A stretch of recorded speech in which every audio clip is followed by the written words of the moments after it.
Hello everyone, and welcome to another talk here.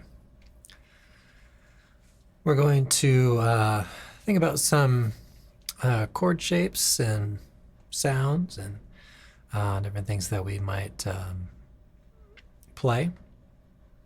Both comping and maybe some chord melody, although we talked a little bit about that before.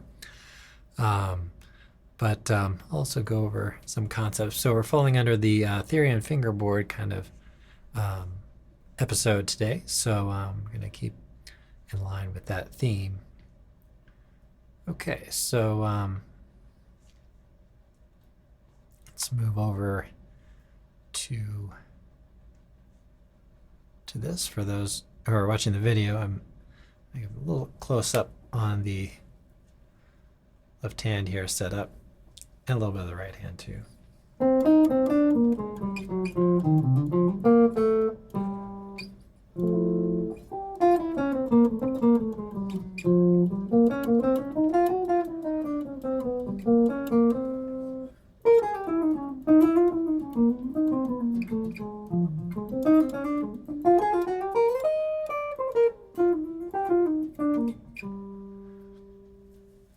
Okay, so let's talk a little bit about kind of families of chords and things. So so we have the major 7 type of chord. So this is a E flat major 7. Okay, and we have kind of 4 notes within that give us sort of the basic sound of that chord. Now let's say we're thinking in terms of some scales, like our key areas, key centers, or modes. Chord scales, so generally we have 7 notes. Right, so this is 4 notes. So we have kind of 3 other notes that might fit, and then of course there are notes outside of that as well. But we can take certain notes and replace them. Now, the 5 is a good note to kind of replace. So we get a little more color involved with that. So in this case, I just took the 5th of this chord and moved it up whole step. Right, so I get this chord, which is nice because we get a 6 in there,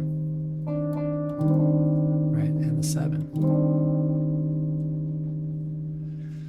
So taking the 5th and let's say moving it up a whole step, that can just add a little bit to your chord. You could also do the same thing in the opposite direction. Maybe take that down a half step, although it becomes a little more challenging to play. So I'm going to tap a note into here. Right, so that gives us a major 7 with a sharp 11 or sharp 4. Okay, going to move it over with my right hand there. Okay. All right, so we can go through that whole process on pretty much any chord that we play. So let's say we have a drop 2. Take that 5th up and take the 5th down. So on a major type chord, try playing around with taking the 5th up a whole step, replaced by a note a whole step higher, and then also replaced by a half step lower. And then just kind of move that all around, in different inversions, say. So first inversion. These become really difficult to play, but some of them.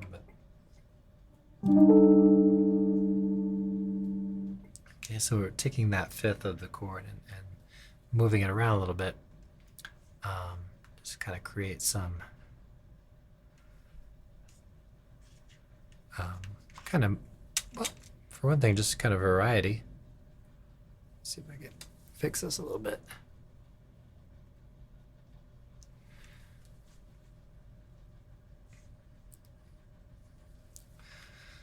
Okay, so and then so you go, any inversion. So, and some string combinations are going to be a little easier than others, and some chords might just be really kind of fairly impossible. But when you also add the 9, sometimes they actually become a little easier to do. So you can also, let's say, replace the root note with a 9.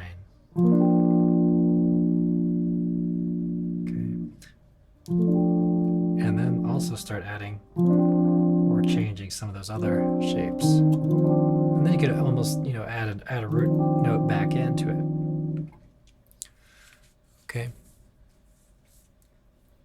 So those are some concepts that you can take into just generally playing chords. So let's say we're on Green Dolphin Street here. We start out with the E flat major 7. Right, so then you could experiment with maybe this chord and relate it back to, let's say, first inversion, and kind of compare. So we replace the root with the 9 there.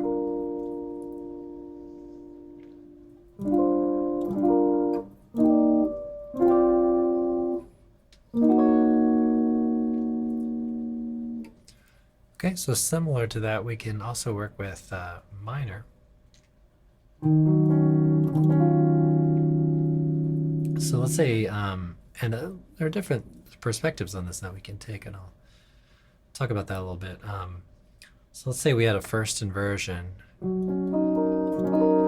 E flat here. I'll reach over with my right hand from time to time and play a root note. Okay, so we have first inversion.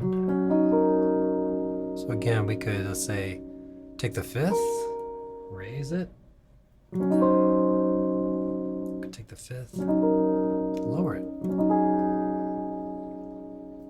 We could take the, let's say, root note and a whole step above. Works very well. So with a minor chord, you might take a note that's a whole step lower and a whole step higher. So a little different than the major. So the 4th is kind of an important location here. Well, they're all important, but that's one difference. Okay, then you can combine the 9 with the 11 and the 13. And then as you do this with all the inversions, then you have a really nice network of shapes to work with, and almost always something available just about anywhere you are. All right, so now notice if I play this first inversion, it's kind of like a G6 chord, right? And if I replace the root with a 9, it's really kind of like a G flat major 7, right?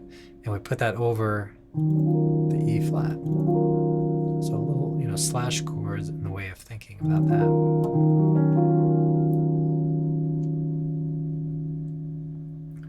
Okay, and then, the tune, we go into this F major and E major. So we can kind of take some of those same shapes. Well, we talked about major, talked about minor. Let's talk a little bit about the dominant 7. So there's quite a lot of variety, and context becomes pretty important. I mean, the context is important on major and minor as well, but the dominant 7, so let's say we have a C7 that comes up a little bit later here in the tune. We can have all sorts of different kinds of shapes. So we have flat 9, natural 9, sharp 9, And depending on what fits, and we can kind of use our ear what works at any given moment. But we have all that kind of available. And then as far as the fifth goes, lower the fifth a half step, raise it a half step, raise it a whole step. So all of these kinds of extensions, we have to maybe make a little more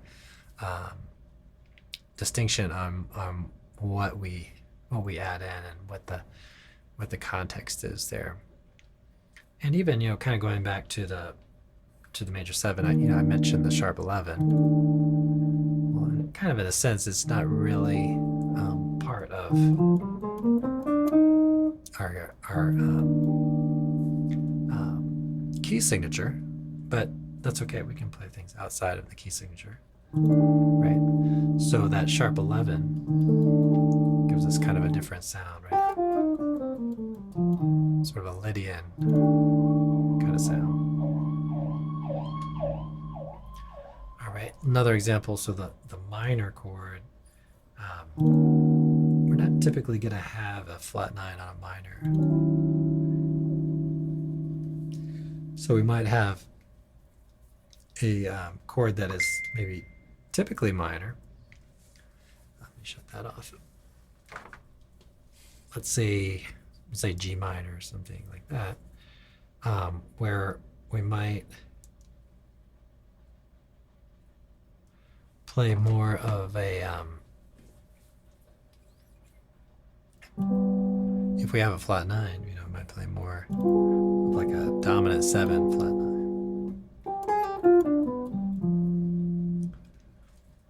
Okay. Now, if you have, let's say we have a moment in this tune where we have, let's say D minor 7 flat 5. Okay, and we have a pretty good idea, right, that G minor or G dominant flat 9 might follow that, right? Because the flat 5 of the D minor 7 flat 5, this note, the A flat, is the flat 9 of that G7 chord, right? So that is something that it kind of helps, to give yourself some context. Now, let's say we have a change here later. We might go, we have E flat, we have G minor, C7, and let's kind of bridge that between, A flat. So in that context, we might use a natural 9 for the A flat, right? Because it just feels like it works. So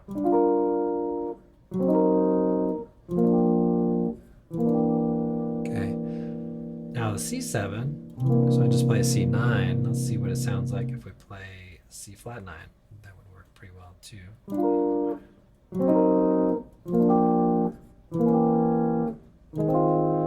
And that's partly because it's followed by that minor chord, so it tends to work nicely. Now, even if it goes to a major chord, it's nice to use the flat 9. So let's say we have, and we saw this in the Joe Pass chord solo the other day. We have the flat 9.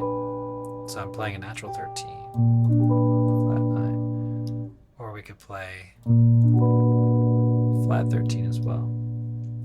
So these are decisions that we can make, for a variety of sounds or a variety of reasons. So some of the reasons may be that it just fits, intuitively. We might match it with a certain progression in that context, that certain things might just seem to work well. Make sure this is off too.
So some of the as far as progressions, although this is not really necessarily part of our focus on the talk, but we could take real simple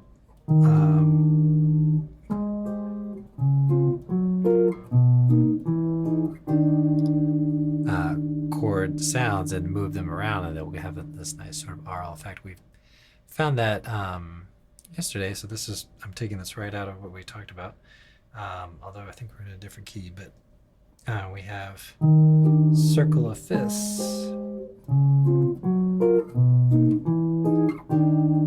right? So they're all major sevenths, so E flat, A flat, D flat, G flat, B, E, and then to the E flat.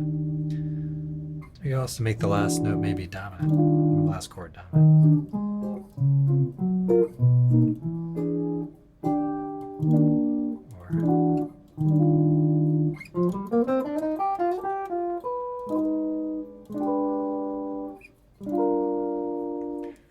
So again, getting back to kind of what we're trying to think about here, we have a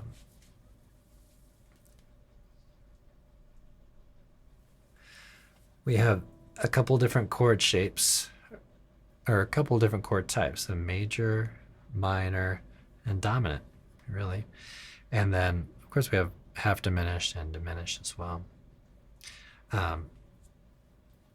But we can really color these in various ways. So I would tend to focus a bit on the on those three chord types and work on coloring those in a variety of ways. The minor seven, a couple of reasons why I might say that. The minor 7 flat 5, couple issues with that. One is that the chord itself is asking us for a lot. So we have minor, we have minor 7, we have a flat 5. Okay, so then you say, okay, well, if I'm playing 4-note voicings, well, that's 3 out of 4. Okay, and then you might say, well, the root note, that might be a little hard to replace because the 9 is going to sound really edgy on things. The natural 9 could do that. Okay. So there are some kind of limitations there, you might say, although kind of maybe depends on the context of what you're working at. I mean, this is kind of a cool sounding chord. So you get the natural 9 in there. And also,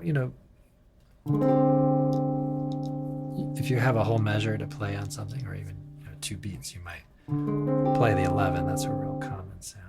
Or if you want to get more fingers involved, you could play that. That's pretty cool. So there you get the flat 5, flat 7, flat 3, and the 11. So that's a pretty cool sounding chord. And diminished, the fully diminished chord, that's another one that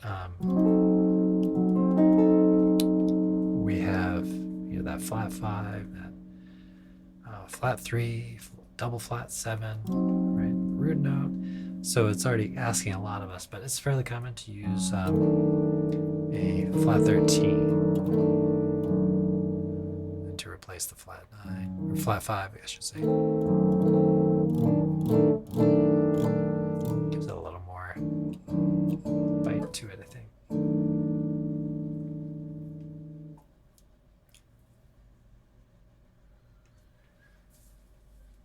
All right, everybody. So let me know if you have any questions on how this all works out.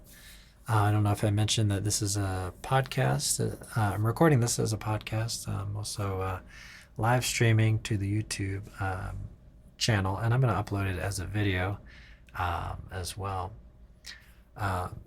So thanks for checking this out.